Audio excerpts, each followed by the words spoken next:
Rahmatullahi wabarakatuh.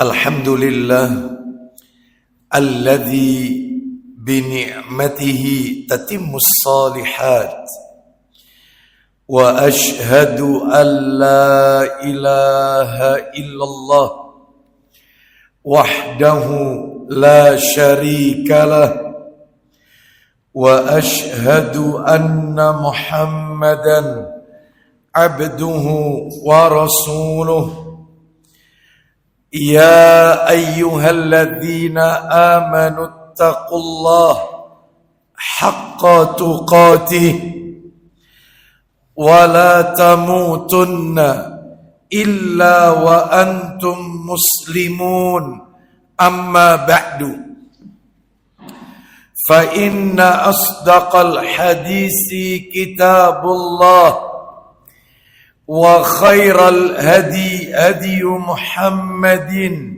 صلى الله عليه وسلم وشر الأمور محدثاتها وكل محدثة بدعة وكل بدعة ضلالة. Ikhwan wa akhwati fillah, bapak-bapak, ibu-ibu kaum muslimin dan muslimah, jamaah salat maghrib Masjid Mujahidin yang semoga dimuliakan oleh Allah subhanahu wa ta'ala. Tidak ada kata yang patut kita ucapkan pada malam hari ini selain rasa syukur kita kepada Allah tabaraka wa ta'ala atas segala karunia nikmat yang telah Allah berikan kepada kita.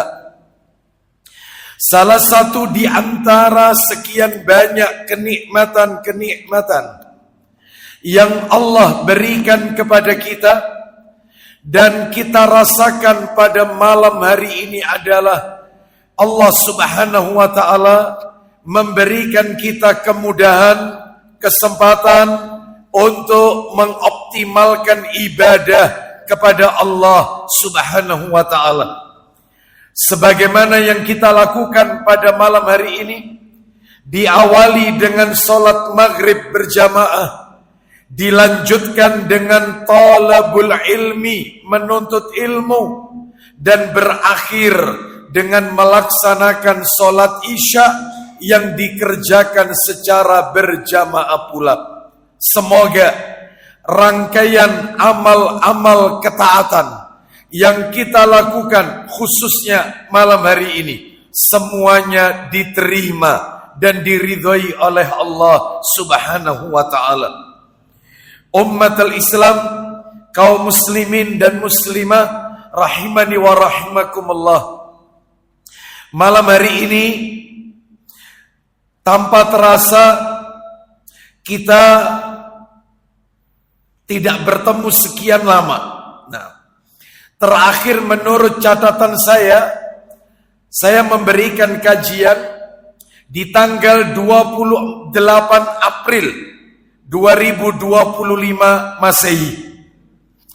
Itu kajian saya yang terakhir di Masjid Mujahidin. 28 April 2025. Dan waktu itu saya menjelaskan tentang sholat tahajud dan sholat witir. Karena memang materinya saat itu rangkaian sholat-sholat sunnah yang diajarkan oleh Rasulullah sallallahu alaihi wasallam. Dari sekian banyak sholat sunnah yang Nabi ajarkan kepada kita, kurang lebih sekitar 20 macam sholat sunnah, kurang lebih. Maka ada 5 macam sholat sunnah yang ditekankan untuk dikerjakan secara rutin, dijadikan sebagai habit, dibiasakan untuk tidak ditinggalkan setiap harinya. 5 macam sholat sunnah masuk rating teratas dari 20 macam sholat sunnah.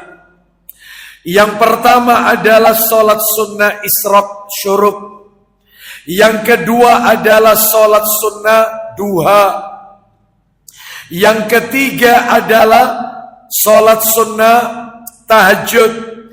Yang keempat sholat sunnah witir. Dan yang terakhir sholat sunnah rawatib. Sholat sunnah yang mengiringi sholat fardu. Kalau tidak salah urutannya yang nomor 1 itu sholat sunnah rawatib dulu. Baru isyraq, syuruk, duha, tahajud, witir. Sehingga materi itu tuntas. Malam hari ini materi yang akan kami sampaikan sifatnya masih insidentil, tematik. Mengingat bulan depan juga masuk Ramadan. Sehingga mungkin pertemuan kita ketemu lagi bulan April lagi insya Allah. Karena bulan depan kita sudah tarawih. Maret Idul Fitri. Nah, April insya Allah pertemukan kita kembali. Maka malam hari ini kami beri judul kajian kita, amalan terbaik menjelang Ramadan. Amalan-amalan terbaik menjelang Ramadan. Bapak Ibu sekalian, rahimani wa rahimakumullah. Tanpa terasa malam hari ini kita memasuki tanggal 8 Sya'ban. Dengan terbenamnya matahari tadi sore sebagai pertanda masuknya waktu maghrib, berarti sudah berganti tanggal 8 Sya'ban 1447 Hijriah. Jadi kalau tadi sebelum maghrib masih 7 Sya'ban, malam ini 8 Sya'ban. Itu artinya tinggal tersisa 21 hari atau 22 hari lagi kita akan memasuki Ramadan 1447. Tentunya kita butuh persiapan. Tentunya kita butuh bekal menjelang Ramadan yang kita nanti-nantikan. Maka malam hari ini saya akan sampaikan amalan terbaik menjelang Ramadan. Bapak Ibu sekalian, rahimani wa rahimakumullah. Tidak memperpanjang muqaddimah, kita langsung masuk materi. Ada 5 amalan terbaik menjelang Ramadan. 5 hal yang semestinya kita persiapkan. 5 hal yang semestinya kita camkan baik-baik sebelum ketemu Ramadan di tahun ini. Apakah dia? Yang pertama, amalannya adalah yang pertama, memperbanyak doa kepada Allah Subhanahu wa ta'ala. Yang isi doanya meminta kepada Allah agar Allah mentakdirkan kita berjumpa dengan bulan Ramadan di tahun ini. Bagaimana doanya? Bunyi isi doanya. Disebutkan oleh para alim ulama, terutama para ulama salafus saleh di dalam kitab-kitab mereka. Salah satunya yang disebutkan oleh Al-Hafidz Ibnu Rajab Al-Hambali rahimahullah. Beliau menyebutkan doa tersebut berbunyi agar ketemu dengan bulan Ramadan, meminta kepada Allah dipertemukan dengan Ramadan. Doa itu berisi 3 permohonan. Saya yakin panjenengan semua sudah pada hafal. Isinya 3 permintaan. Bunyi doa itu adalah Allahumma salimna ila Ramadan. Itu yang pertama. Yang kedua, wasallim lana Ramadan. Yang ketiga, permohonan yang ketiga yang terakhir, watasallamhu minna mutaqabbalan. Permintaannya 3. Yang pertama adalah Allahumma sallimna ila Ramadan. Ya Allah, selamatkanlah kami sampai bulan Ramadan. Jadi dia minta diberikan keselamatan oleh Allah sampai bertemu dengan Ramadan. Karena Bapak Ibu sekalian, betapa banyak saudara-saudara kita di luar sana yang tahun yang lalu masih sempat tarawih bersama kita. Tahun yang lalu mereka sempat bukber, buka bersama dengan kita. Tetapi di tahun ini mereka telah berpulang menghadap Allah Azza wa Jalla. umur di tangan manusia.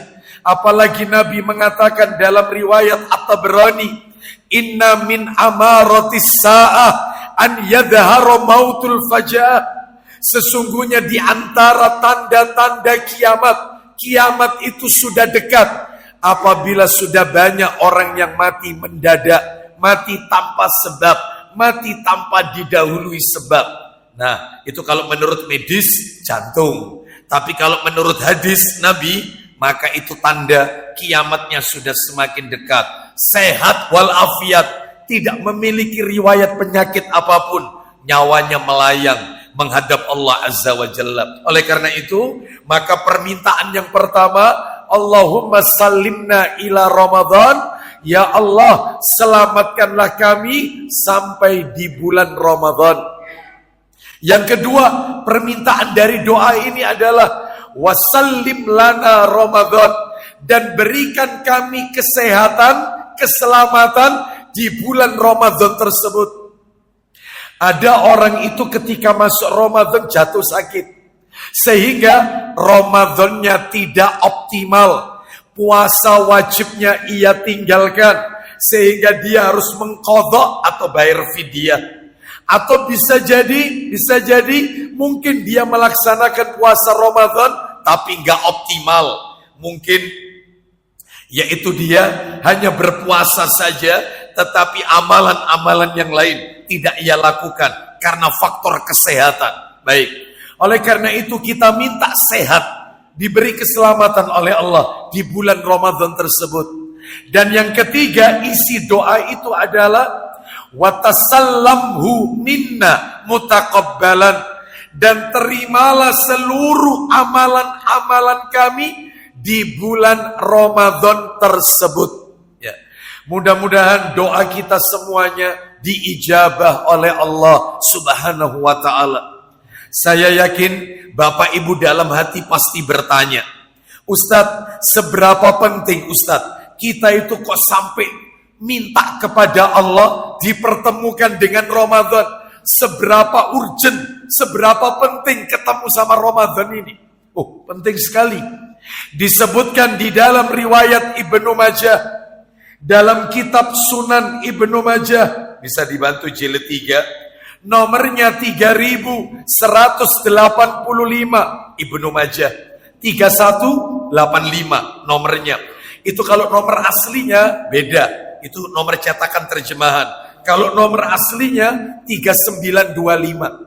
Kita dengarkan terjemahannya 3185. 3185. Silakan. Dari Talha bin Abdullah radhiyallahu an. Ada. Ya, silakan. Kita dengarkan. Dari sahabat Talha bin Abdullah radhiyallahu an. Silakan. Dari Talha bin Abdullah bahwa dua orang lelaki dari Bali datang menjumpai Rasulullah sallallahu alaihi wasallam. Terus. Dan keduanya pun memeluk Islam. Terus. Salah seorang dari keduanya lebih bersemangat berjihad dari yang lainnya. Baik, saya sebutkan. Ada dua orang di zaman Nabi. Ini ceritanya dari sahabat Talha bin Abdullah radhiyallahu anhu. Dua orang di zaman Nabi, yang mana dua orang ini sebenarnya bersaudara. Bersaudara. Anggap saja A dan B supaya enak jalan ceritanya. Ternyata si A ini semangat berjihad, membela agama Islam. Singkat cerita, gugur di medan peperangan. Tewasnya, gugurnya syahid membela agama Allah, bersanding dengan sang utusan, yaitu Nabi Muhammad Rasulullah sallallahu alaihi wasallam. Syahid ini, jihad ini. Ya. Sedangkan yang satunya si B itu dalam hal masalah jihad dia nggak ikut, tetapi ibadahnya juga semangat, cuman tidak seperti si A, gitu aja. Meninggalnya si B setahun setelah si A. Jadi si A meninggal tahun ini, anggap begitu ya, si B tahun depannya. Lalu apa yang terjadi? Talha bin Abdullah radhiyallahu an bermimpi. Silakan lanjutkan jalan ceritanya Ustaz. Silakan. Kemudian ia pergi berperang sehingga mati, syahidlah ia. Terus. Sedangkan yang satunya lagi hidup hingga setahun setelahnya. Itu si B yang tadi saya sampaikan. Lanjut. Kemudian meninggal dunia. Terus. Tolha berkata, apa kata Tolha bin Abdullah radhiyallahu an? Kemudian aku bermimpi, seakan-akan ketika aku berada di pintu surga, ya, tiba-tiba aku berada di sisi kedua lelaki tersebut. Lanjut. Dan setelah itu malaikat keluar dari surga. Terus. Maka ia mengizinkan lelaki yang meninggal dunia belakangan dari keduanya untuk memasukinya. Teruskan. Kemudian ia keluar lagi dan barulah mempersilahkan kepada lelaki yang mati syahid. Lalu malaikat itu kembali kepadaku dan berkata, silakan, kembalilah kamu. Sesungguhnya belum tiba saatnya perkara ini bagimu. Kata malaikat, kembalilah engkau, belum waktunya engkau masuk ke sini. Itu kepada Tolha bin Abdullah radhiyallahu anhu. Ini, lanjut teruskan. Pagi harinya Tolha menceritakannya kepada orang-orang. Baik. Versi yang lain di dalam hadis ini, versi lain, redaksi lain, Tolha bin Abdullah radhiyallahu anhu melihat si A berada di surga level bawah yang mati syahid. Sedangkan si B berada di surga level paling atas. Maka dia keheranan. Maka setelah dia terbangun, ia ceritakan kepada sahabat Nabi yang lain, mereka pun juga keheranan. Lalu apa yang terjadi? Para sahabat menemui Rasulullah SAW. Nabi masih hidup ini ceritanya. Lalu kemudian Nabi berkata kepada mereka para sahabat. Apa kata Nabi? Min ayyi dzalika ta'jabun. Silakan lanjut. Maka beliau bersabda, ya, perkara yang mana yang membuat kalian heran? Kenapa kalian kok heran? Perkara mana yang membuat kalian heran? Terus Nabi melanjutkan, alaisa qad makasa hada ba'da sana? Silakan. Mereka menjawab, wahai Rasulullah, ya, orang ini, lelaki yang pertama meninggal, adalah yang paling bersemangat dalam berjihad di antara keduanya. Si A ini jihad wahai Rasulullah, mati syahid. Kenapa surganya level bawah? Sedangkan yang satunya matinya bukan mati syahid, bukan jihad, surga teratas. Lanjut teruskan. Dan kemudian ia pun mati syahid.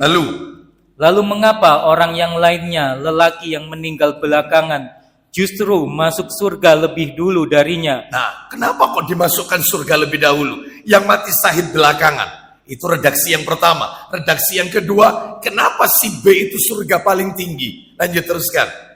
Rasulullah SAW menjawab, silakan. Bukankah orang ini hidup setahun setelahnya? Bukankah si B itu meninggalnya setahun setelah si A? Qalu, para sahabat menjawab, bala, iya wahai Rasulullah. Lanjut, silakan. Mereka menjawab, ya. Wahai Rasulullah, Nabi bersabda lagi, wa adraka Ramadhana fasoma wa shalla kada wa kada min sajdatin fis sana. Silakan. Beliau bersabda, bukankah ia mendapatkan bulan Ramadan dan berpuasa?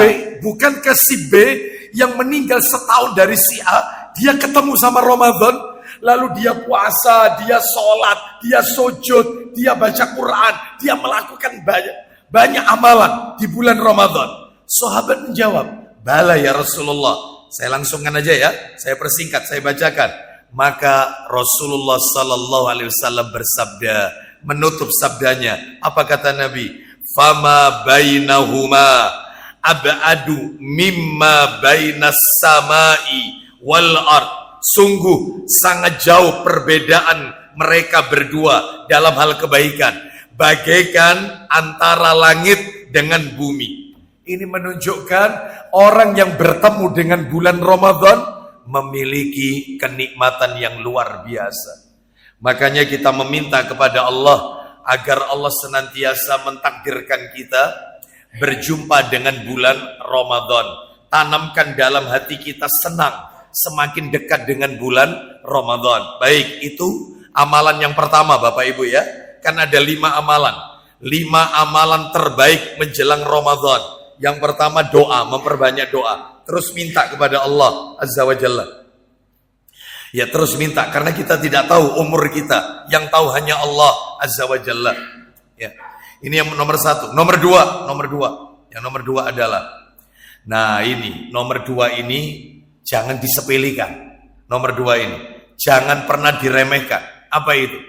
Yang kedua adalah, jalinlah hubungan silaturahim dan hablum minan nas di antara sesama manusia.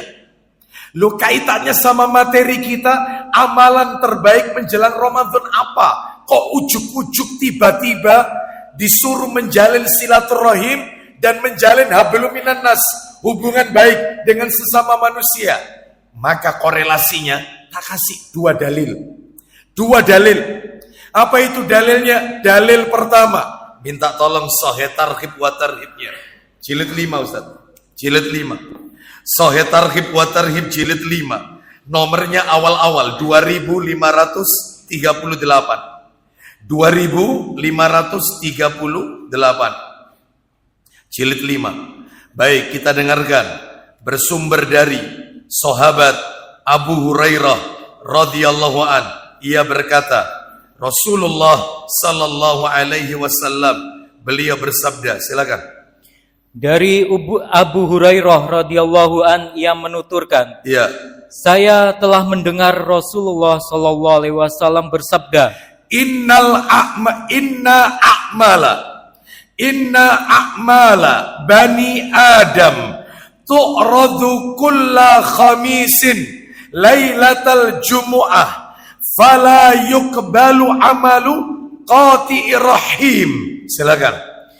Sesungguhnya amal perbuatan Bani Adam, manusia, diajukan pada setiap Kamis malam Jumat. Amalan kita dilaporkan malaikat naik kepada Allah Rabbul Izzati wal Jalalah Kamis malam Jumat. Itu naik, dilaporkan kepada Allah. Ternyata, silakan, maka tidak akan diterima amal orang yang memutus hubungan kerabat. Baik. Maka Allah tidak akan menerima amalan seseorang yang memutuskan hubungan kekerabatan. Jadi kalau masih ada rebut sak duluran, Anda mau terawih tiap malam, hatam Quran tiap hari, umroh tiap bulan, nggak akan diterima oleh Allah. Percuma Anda ibadah, karena Anda rebut sama keponakan, Anda ribut sama dulur kandung, Anda ribut sama misanan, Anda ribut sama mertua, antar besan tidak akur, dan seterusnya. Percuma, capek-capek ibadah, nggak diterima oleh Allah. Anda mau sodako miliaran, nggak akan diterima. Mutus silaturahim, jangan. Makanya selesaikan sekarang. Yang masih ada perasaan dendam atau sesuatu yang membuat ganjalan hati, dia memutuskan silaturahim, selesaikan sekarang. Daripada nanti Ramadannya kita udah capek-capek lapar, mulai fajar shadiq sampai matahari terbenam, ya terawih, ya witir, ya darusan, ya qiyamul lail, ya i'tikaf, ya bayar zakat. Percuma, nggak diterima oleh Allah. Percuma, nggak diterima. Bereskan dulu. Sekarang, bereskan. Mumpung belum ketemu Ramadan, bereskan. Lah terus kaitannya itu silaturahim. Lah terus yang kaitannya hablum minan nas, sesama manusia. Berarti nggak ada kaitannya karib kerabat ya, nggak ada kaitan. Coba dibuka Sahih Targhib jilid 2. Jilid 2 Ustaz. Nomornya 1026, 1026. 1026. Nomornya agak ke belakang.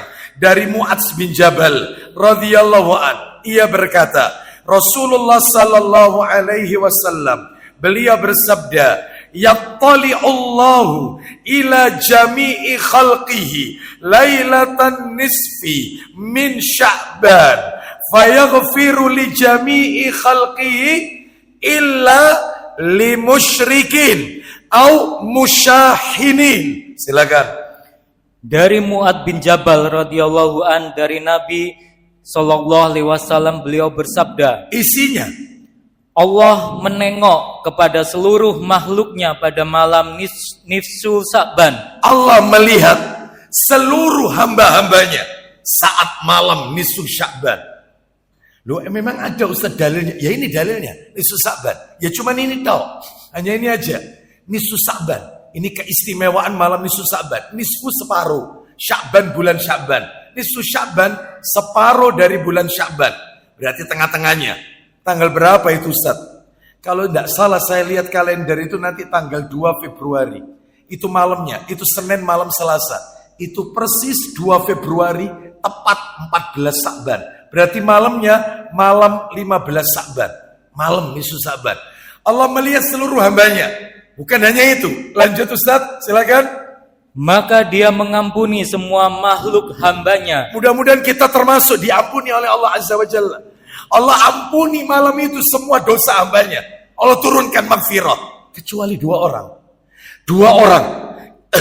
Yang malam itu gak dapat ampunan. Siapa dia? 1. Illa li musyrikin. 2. Au musyahinin. Silakan Ustaz. 1. Silakan. Kecuali orang musyrik. Orang musyrik pelaku syirik. Gak dapat ampunan. Yang kedua. Dan orang yang memusuhi orang lain. Orang yang menyimpan perasaan dendam dengan orang lain. Memusuhi orang lain. Tidak bertegur sapa. Jangan harap dapat ampunan. Selesai. Sebelum ketemu Ramadan, clearkan dulu, clearkan. Saya pernah ngomongin orang itu ngegosip. Ana minta maaf ya. Barangkali ana punya lisan, mungkin tidak menyejukkan hati antum. Ya, ana minta maaf. Perkara dia tidak mau memaafkan kita, urusan dia sama Allah. Urusan kita, clearkan. Percuma. Kita ini mau mengoptimalkan ibadah di bulan Ramadan, gak diterima oleh Allah. Bahkan gak ada ampunan. Bayangkan. Karena dosa dengan Allah berbeda dengan dosa sesama manusia.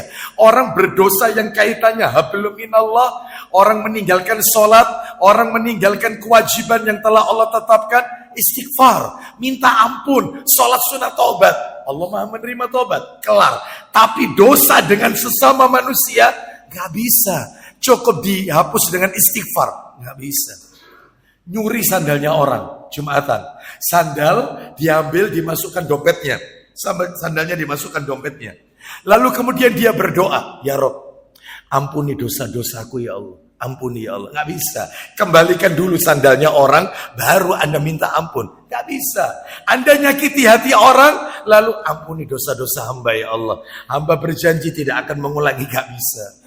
Minta maaf, minta halalnya, minta ridhonya, sebelum nanti ketemu nanti di hari kiamat. Ini menunjukkan kepada kita Bapak Ibu sekalian, ayo yang nomor 2, clearkan. Ini jangan disepelekan. Jalin silaturahim dan hablum minannas. Amalan nomor 2. Yang ketiga, nah ini tidak kalah pentingnya, amalan nomor 3. Yang ketiga adalah memperbanyak saum sunnah, memperbanyak puasa sunnah di bulan Sya'ban. Diperbanyak puasa sunnah di bulan Sya'ban.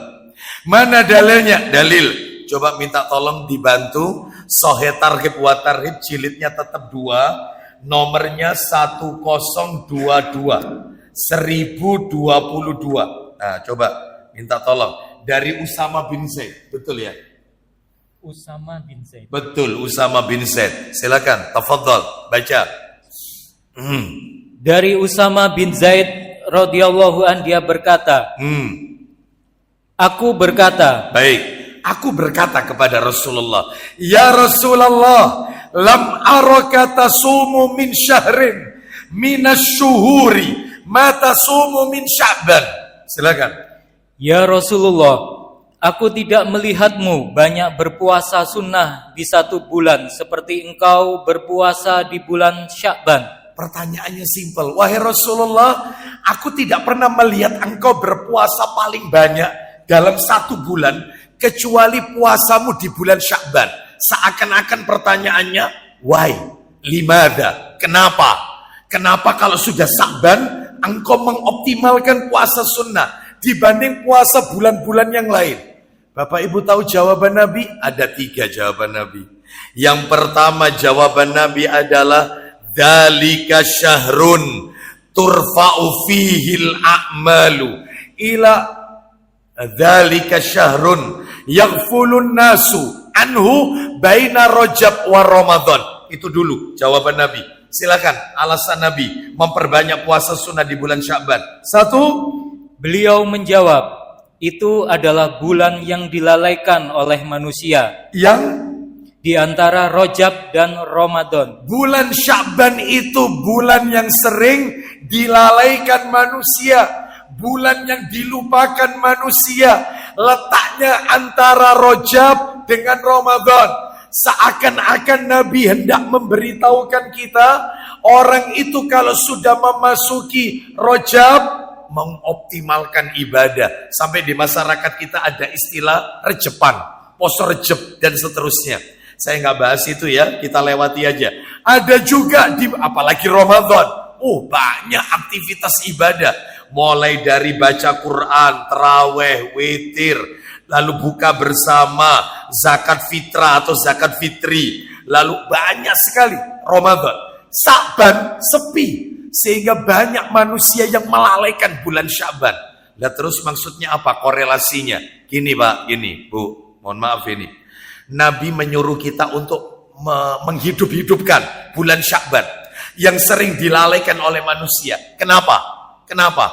Biasanya katanya ulama, orang itu kalau suka menghidupkan waktu yang sering dilupakan banyak orang, ganjarannya besar biasanya. Contoh, tahajud. Di saat manusia terlelap dengan tidurnya, sebagian orang menghabiskan waktu malamnya untuk nonton bola, big match. Ya. Sebagian malam menghabiskan waktu malamnya untuk begadang atau maksiat. Na'udzubillah min dzalik. Tetapi kita di malam itu sholat tahajud. Di saat manusia banyak yang lalai, maka ganjarannya besar. Makanya panjenengan gak usah kaget. Satu-satunya sholat sunnah yang tercantum dalam Al-Quran ya cuma tahajud. Yang lain gak ada. Anda cari tahiyatul masjid, qobliyah, ba'diyah dalam Al-Quran loh ya, gak ada. Makanya ganjarannya tahajud Allah sebutkan dalam surat Al-Isra ayat 79, maqamam mahmuda, derajat yang tertinggi di sisi Allah. Kembali ke materi kita. Makanya hidup-hidupkan di bulan Sya'ban. Ya, hidup-hidupkan yaitu Sya'ban dengan memperbanyak puasa sunnah. Gitu ya. Terus kemudian alasan Nabi yang kedua, sebelum yang kedua ini. Saya yakin Bapak Ibu pasti tanya, Ustaz, itu puasa apa Ustaz? Kok katanya disuruh memperbanyak? Ya puasa yang Nabi ajarkan kepada kita. Senin Kamis, Ayamul Bid ditambah. Kalau bisa yang lebih afdol lagi adalah puasa Daud. Sehari puasa, sehari tidak. Sehari puasa, sehari tidak. Makanya orang kalau sudah puasa Daud, minggir. Yang lain minggir. Karena ini puasa yang tingkatan paling tinggi. Yang lain minggir. Jadi gak perlu Senin Kamis kalau sudah puasa Daud. Gak perlu Ayamul Bid kalau sudah puasa Daud. Coba Bapak Ibu hitung aja dalam setahun. Setahun kan 365 hari ya, atau 12 bulan. Coba. Orang kalau puasa Daud sehari puasa sehari tidak, berarti dibagi dua kan? Yaitu dibagi 365 hari setahun dibagi dua. Berarti 187. 187. Ustadz ketemu Ramadan tidak ada puasa kecuali puasa Ramadan. Ya berarti dikurangi separuhnya kan? 15 hari. 187 kurangi 15 berarti 165. Kurang lebih 169 kalau nggak salah ya. Kalau nggak salah sekitar itulah. 169 insya Allah. Baik, dikurangi Ramadan. Itu Daud, Senin Kamis. Sebulan 4 minggu. Senin Kamis, Senin Kamis, Senin Kamis, Senin Kamis. Berarti 8 hari. Kali 12. Berapa? 96. Kepotong Ramadan sebulan. Berarti dikurangi 4. 96 berarti 92. Masih banyak Daud. Mau ditambah lagi. Ayamul Bid. Sebulan 3 hari. Berarti kalau 12 bulan setahun. Berarti 36 kan? 12 kali 3. Dikurangi Ramadan. Berarti 33. Tambahkan sama Senin Kamis. Menang Daud. Mau diapa-apakan masih tetap menang puasa Daud. Makanya orang kalau sudah puasa Daud, yang lain minggir. Minggir. Ini sudah paling afdol ini. Maka diperbanyak. Kalau bisa. Kan ibadah itu fattaqullaha mastata'tum. Bertakwalah kepada Allah sesuai dengan kemampuan. Baik. Jadi itu. Terus kemudian alasan Nabi yang kedua, dilanjut Ustaz, wa huwa syahrun turfa'u fihil a'malu ila rabbil alamin. Silakan. Ia adalah bulan di mana amal-amal diangkat kepada Rob alam semesta. Jadi ternyata bulan Sya'ban ini bulan pelaporan amal. Amal perbuatan kita setahun penuh itu naik, diangkat, diterima oleh Allah. Lalu ditutup oleh Nabi terakhir. Nabi mengatakan, fa'uhibbu an yurfa'a amali wa ana shaim. Silakan. Maka aku ingin amalku diangkat sementara aku dalam keadaan berpuasa. Maka aku senang ketika amalku diangkat, aku sedang dalam keadaan berpuasa. Maka kita perbanyak puasa sunnah di bulan Sya'ban. Katanya para ulama, orang itu kalau di bulan Sya'ban memperbanyak puasa, tujuannya ada dua. Satu, latihan. Supaya kita tidak kaget ketika bertemu dengan Ramadan, perubahannya spontan. Maka supaya nggak kaget, latihan. Yang kedua, supaya Ramadan kita sempurna. Loh kok bisa? Iya, mirip seperti sholat zuhur. Coba Bapak Ibu lihat sholat zuhur. Sholat zuhur itu ada qobliyah, ada ba'diyah. Ramadan ada qobliyah, ada ba'diyah. Qobliyah Ramadan, puasa sunnah di bulan Sya'ban. Ba'diyah Ramadan, 6 hari di bulan Syawal. Sempurna Ramadannya. Itu tujuannya. Ayo diperbanyak. Mumpung kita masih ada hari. Ya, Ustadz kalau misalnya tanggal 1 sampai nanti nisfu Sya'ban tidak puasa, tiba-tiba setelah nisfu Sya'ban dia puasa, itu bagaimana? Makruh. Jadi setelah pertengahan Sya'ban baru poso, makruh, dibenci, tidak disukai, tapi nggak apa-apa dilakukan, cuman makruh. Ya, baik. Sebaiknya dari awal-awal begini sudah mulai puasa. Ya, seperti itu. Wallahu a'lam bishawab. Mudah-mudahan Allah memberikan kekuatan kepada kita untuk bisa mengoptimalkan ibadah di bulan Sya'ban ini. Baik, sekarang yang nomor 4, Bapak Ibu sekalian. Nah, ini nggak kalah pentingnya. Nomor 4. Apa itu nomor 4? Yang nomor 4 adalah, yaitu yang keempat ini, harus memiliki bekal ilmu seputar Ramadan, terutama fikih Ramadan. Harus punya bekal ilmu. Kenapa? Orang beribadah tanpa ilmu, mustahil ibadahnya diterima oleh Allah. Orang beribadah tanpa ilmu seperti orang Nasrani. Orang berilmu tidak diamalkan seperti Yahudi. Makanya ketika kita baca surat Al-Fatihah, imam kita membaca surat Al-Fatihah, begitu bacaan ihdinas siratal mustaqim, tunjukilah kami ke jalan yang lurus. Pasti kita kan tanya kan, jalan yang lurus itu seperti apa? Siratal mustaqim. Dijawab ayat berikutnya, siratal ladzina an'amta alaihim, jalannya orang-orang yang telah diberi nikmat oleh Allah. Siapa? Para sahabat. Lah yang menarik itu ayat berikutnya, ghairil maghdubi alaihim waladdallin. Ada al-maghdub, ada ad-dhallin. Bukan jalannya orang-orang yang al-maghdub, yang dimurkai, bukan jalannya orang-orang yang waladdallin, ad-dhallin, tersesat. Siapa al-maghdub dimurkai? Yahudi. Monggo dibaca tafsir Ibnu Katsirnya. Al-maghdub itu Yahudi. Siapa ad-dhallin? Nasrani. Kenapa Yahudi dimurkai? Mereka punya ilmu, tidak diamalkan. Kenapa Nasrani ad-dhallin tersesat? Mereka beramal ibadah tanpa ilmu. Maka kita berilmu dan diamalkan. Beramal dengan ilmu. Sebagaimana yang dikatakan oleh Al-Imam Ibnul Qayyim Al-Jauziyah rahimahullah. Beliau berkata, al-amilu bila ilmin kasairi bila dalil. Orang yang beramal tanpa ilmu bagaikan orang yang berjalan tanpa penuntun. Wa ma'lumun anna ataba misli hadha aqrabu min salamati. Dan sudah dimaklumi orang yang berjalan gak pakai penuntun itu sulit ya. Pasti dia akan mendapatkan kesulitan dan sulit untuk selamat. Nah, ya, pasti mengalami kesulitan. Oleh karena itu maka ayo mengenai bulan Ramadan, maka perbanyak ilmu, terutama fikih Ramadan. Terutama mohon maaf, yang dikaitkan dengan hal-hal yang sifatnya kontemporer. Maksudnya kontemporer di zaman Nabi nggak ada, tapi di zaman kita ada. Contoh nih ya, contoh harus dibekali ilmu. Kita nggak mungkin bisa menjawab pertanyaan-pertanyaan ini kalau nggak punya ilmunya. Makanya tolong miliki buku-buku penunjang sebelum kita masuk Ramadan. Apa saja itu? Di antara pertanyaannya yang sifatnya kontemporer. Bagaimana hukumnya wanita yang di bulan Ramadan minum pil pencegah haid supaya dia tidak punya utang Ramadan? Nah, pil-pil seperti ini kan di zaman Nabi nggak ada. Supaya dia nggak punya utang, supaya tidak ada qadha. Minum pil pencegah haid. Ini biasanya kalau umroh, haji, minum pil ini Ramadan minum. Hukumnya gimana? Bagaimana hukumnya orang puasa pakai inhaler? Di zaman Nabi nggak ada ini inhaler. Bagaimana hukumnya orang puasa injeksi, suntik?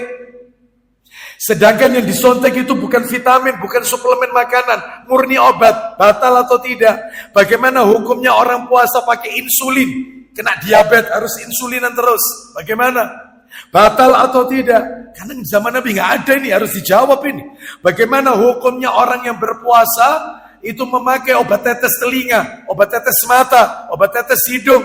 Bagaimana orang yang berpuasa transfusi darah atau misalnya general check up periksa darah? Ya, seperti itu. Batal atau tidak?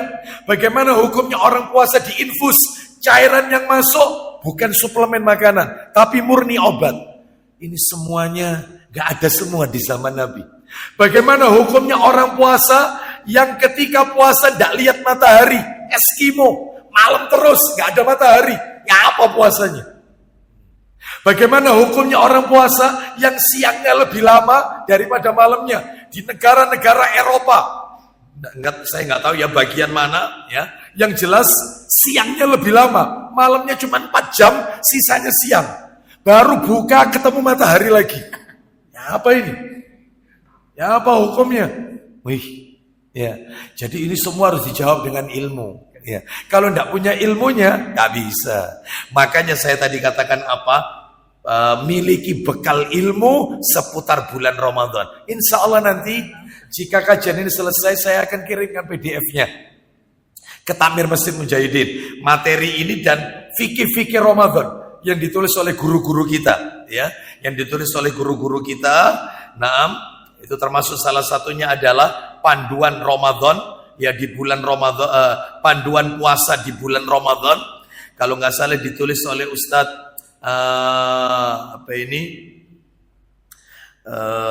Abu Ubaidah Yusuf As-Sidawi, hafizahullah taala. Baik, dari Al-Furqan Gresik. Baik. Jadi nanti ada beberapa kitab saya akan sharekan ke jamaah, ya PDF-nya, tinggal nanti bisa dibaca-baca saja atau bisa di-copy, dijilid bisa. Nah, itu lengkap itu di situ, ya. Baik. Sekarang kita akan masuk, ya sebelum masuk nomor 5, saya sedikit berikan tambahan tentang pentingnya memiliki ilmu.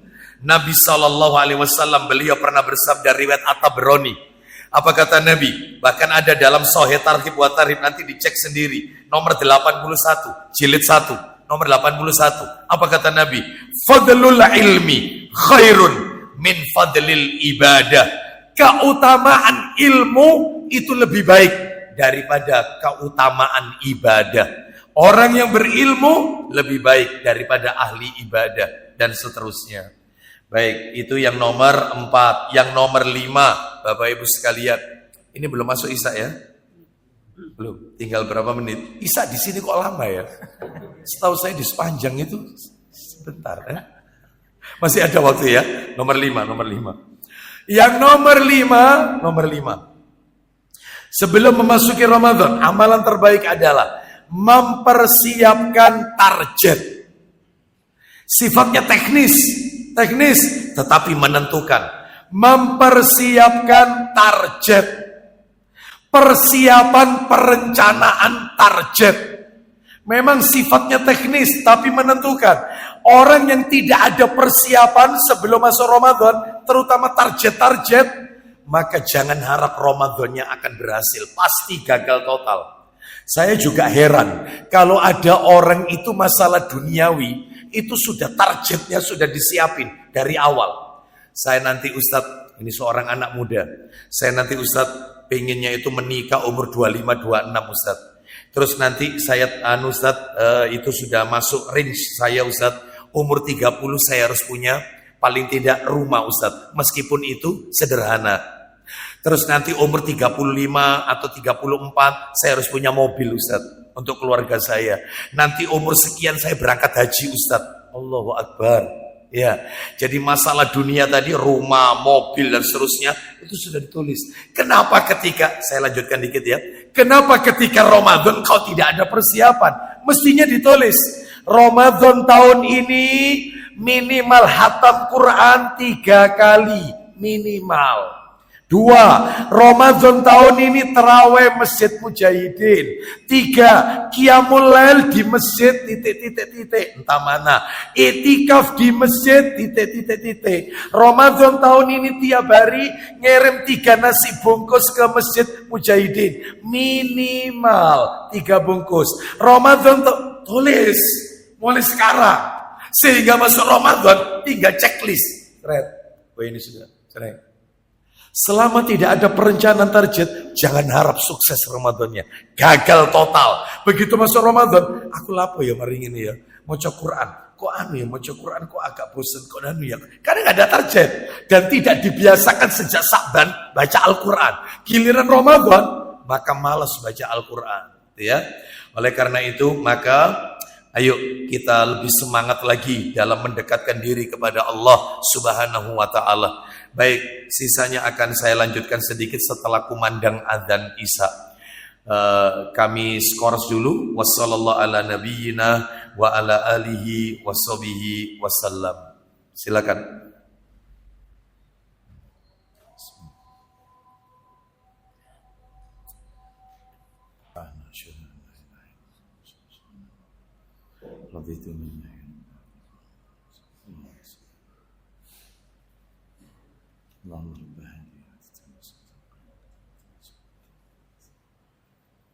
Alhamdulillah, wassalatu wassalamu ala rasulillah, amma ba'd. Sebagai penutup, Bapak Ibu sekalian rahimani wa rahimakumullah, kami ingin sedikit memberikan nasihat kepada diri kami terutama dan kepada para jamaah. Kita saling nasihat menasihati. Maka yang pertama adalah mari kita optimalkan ibadah ini kepada Allah Subhanahu wa Ta'ala. Karena apa? Karena umur manusia ada di tangan Allah Azza wa Jalla. Kita tidak tahu kapan kita akan menghadap Allah Azza wa Jalla. Apalagi Nabi SAW beliau pernah bersabda, a'maru ummati ma baina sittina ila sab'in wa aqalluhum man yajuzu dhalik. Umur umatku berkisar antara 60 sampai 70 tahun. Yang lebih dari itu sangatlah sedikit. Berarti mayoritas umur umat Nabi Muhammad SAW 60 sampai 70 tahun. Lebih dari 70 tahun minoritas. Tolong yang sudah 60 maju ke depan. Ya. Bapak Ibu sekalian, apalagi kita sudah usia hampir kepala 6 misalnya. Kalau misalnya Bapak Ibu ada yang sudah mau menuju kepala 6, 60 atau bahkan lebih 60 sekian, maka tentunya ini sudah ada peringatan dari Nabi Sallallahu Alaihi Wasallam. Oleh karena itu manfaatkan umur kita untuk ibadah kepada Allah. Apalagi Allah Subhanahu wa taala berfirman, wa'bud rabbaka hatta ya'tiyakal yaqin. Sembahlah Allah sampai datang ajal kematian. Berarti ibadah tidak mengenal garis finish. Finishnya ibadah itu ajal kematian. Terus beribadah kepada Allah Azza wa Jalla. Jangan sampai kita kalah dengan kuda pacu. Coba Bapak Ibu lihat pacuan kuda. Kuda itu, kuda pacu, semakin mendekati garis finish, maka dia tidak mungkin semakin loyo. Dia semakin kencang larinya untuk memenangkan perlombaan. Jangan sampai kita kalah dengan kuda. Kenapa? Kita yang dikasih akal, kuda tidak diberi akal. Kita diberi akal oleh Allah. Semakin usia kita ini bertambah, maka seyogyanya semakin giat kita beribadah. Tidak bertambah lontur dan lentur, Bapak Ibu sekalian. Ya, oleh karena itu maka peringatan-peringatan yang sudah Allah berikan kepada kita sudah banyak sekali, ya, terutama bagi kita yang sudah rambutnya putih, ya, rambut kepala, rambut janggutnya sudah putih, itu peringatan, ya, itu peringatan, tanda-tanda peringatan. Bahkan para alim ulama dulu ketika mereka berkaca, kalau melihat rambutnya sudah putih, ya, apa yang mereka katakan? Mereka berkata, ini mereka mengucapkannya di dalam hati, ya. Mereka mengucapkan sebagaimana yang dikatakan oleh Imam Al-Baghawi rahimahullah. Beliau apabila berkaca cermin, beliau mengatakan sebentar, ya. Apa kata beliau? Beliau mengatakan ini, ya. Asyaibu nadhirul maut, ya, uban itu peringatan telah dekatnya kematian. Terus Iyas bin Qatadah rahimahullah, beliau apabila berkaca juga mengatakan aral mauta yatlubuni, kematian itu mencari aku, ya. Makanya orang yang sudah rambutnya putih, jenggotnya putih, maka tanamkan dalam hati, malaikat maut sedang mencariku. Ya, supaya kita ini semakin dekat kepada Allah Subhanahu wa taala. Terus peringatan yang lain adalah yaitu sudah banyaknya teman-teman kita yang sebaya yang meninggal dunia. Ini sudah peringatan yang kedua ini. Koncoku sekolah mati, sing ini meninggal. Ya Allah, iku biyen koncoku sekolah meninggal. Sing wis mati. Itu peringatan itu. Allah mengisi kita kesempatan. Ini loh temanmu yang ini. Ini temanmu dulu sekolah, ini meninggal. Ini temanmu dulu sakampung, meninggal. Ini dulu temanmu kuliah, meninggal. Dan seterusnya. Sama Allah ditunjukkan. Itu peringatan sudah. Mestinya kita semakin meningkat ibadah kita. Ya. Ditambah lagi musibah bertubi-tubi menimpa kita. Terutama musibah sakit. Keluar masuk rumah sakit, sering check up, dikit-dikit merasakan apa di tubuhnya. Ya sudahlah. Ya, mau apa lagi dalam hidup ini yang mau dicari? Kecuali sudah waktunya mempersiapkan diri kembali menghadap Allah Azza wa Jalla. Ya, baik, itu saja mungkin yang bisa kami sampaikan. Semoga sedikit menjadi tambahan ilmu yang bermanfaat. Dan ini sudah masuk, ya? Sudah masuk ya? Komat sudah masuk. 3 menit lagi. Ada yang mau bertanya? Afwan, saya ada titipan pertanyaan. Oh, titipan pertanyaan, silakan. Bismillah.